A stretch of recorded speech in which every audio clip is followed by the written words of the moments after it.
A bit of a tirade. It reminded me a lot of Bill Birch, actually. It sounded like Bill Birch's back. A speech on the Employment Contracts Act. Bring back the Employment Contracts Act. My goodness me. My goodness me. And I mean, when the Minister gets to speak again sometime in the future, I really would like to know from her if she agrees with what that member just said, because if so, I think we all need to be quite worried.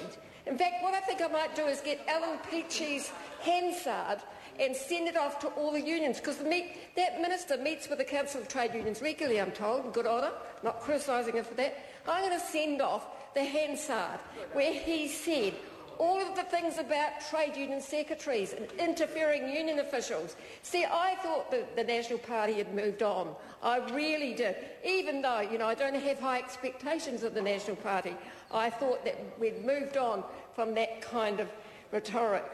Unfortunately, Mr Speaker, this is the second piece of legislation this Minister has brought into the House that takes away workers' rights. And I noticed that she told a recent industrial relations conference that 2010 is going to be the get stuff done year for her Labour portfolio. Get stuff done, the get stuff year for workers. I wonder really if this is what she's talking about, is taking away workers' rights, getting stuff done.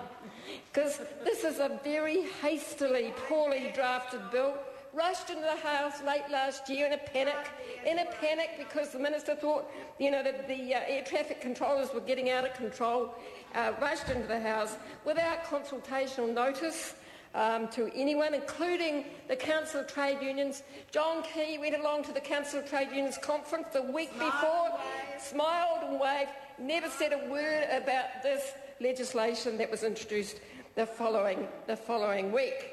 Now, what's interesting about the speeches from the opposition, Mr Speaker, from the opposite side, Mr Speaker, is that National supported this Act when it was introduced by Labour, and they made a real virtue out of it.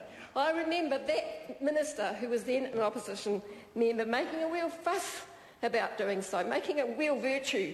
And, actually, I think it's quite, it was a surprise to us, and I have to admit it was a surprise to us at the time, because it's the only piece of workers' rights legislation that actually improves things for workers that the National Party has supported in 20 years. So it was worth celebrating at the time. But I have to say, the speeches we've heard from the members opposite tonight make you wonder, they're in denial really, make you wonder maybe it was an election ploy to try to prove to workers that actually they weren't as scary as they believed. Now, the Minister was part of the Select Committee when this original Act was heard, and she heard the submissions on Labour's bill, along with myself and many others. Order. Thank you. Time to interrupt this debate, and this debate is